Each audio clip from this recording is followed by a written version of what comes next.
চার বলা হয়েছে স্বাস্থ্যসাথীকে আয়ুষ্মান ভারতে কনভার্ট করা এবং লক্ষ্মীর ভাণ্ডারকে অন্নপূর্ণা যোজনায় কনভার্ট করার কাজ শুরু করা।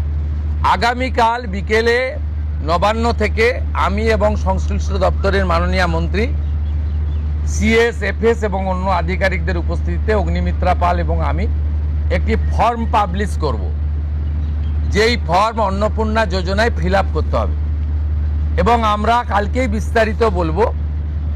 কারণ এনরোলমেন্ট যখন যত তাড়াতাড়ি করবেন তত বেনিফিট আমরা দিতে পারবো।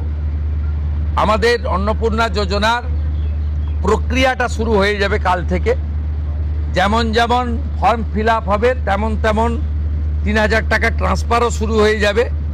আর যতক্ষণ না ৩,০০০ টাকা ট্রান্সফার হচ্ছে, স্বাস্থ্যসাথী যেমন কন্টিনিউ রাখা হয়েছে আয়ুষ্মান ভারত কনভার্ট না হওয়া পর্যন্ত, এখানে আপনার লক্ষ্মী ভাণ্ডারকেও কন্টিনিউ করা হবে। বিস্তারিত কালকে আপনারা জানতে পারবেন, ফর্মের কপিও আপনারা কালকে পাবেন। অফলাইন অনলাইন অবশ্যই থাকবে, শুধু পাবলিকের উপরও ছেড়ে দেওয়া হবে না।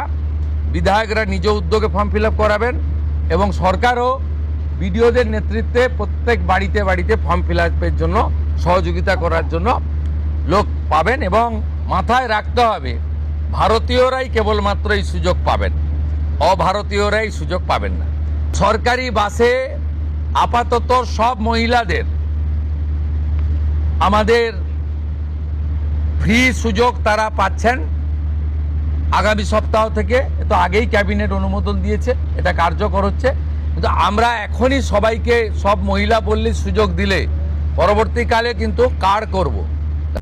আপাতত চালু করলেও পরে আমরা মহিলাদের জন্য আলাদা ফ্রি কার্ড করে দেওয়ার ব্যবস্থা করব।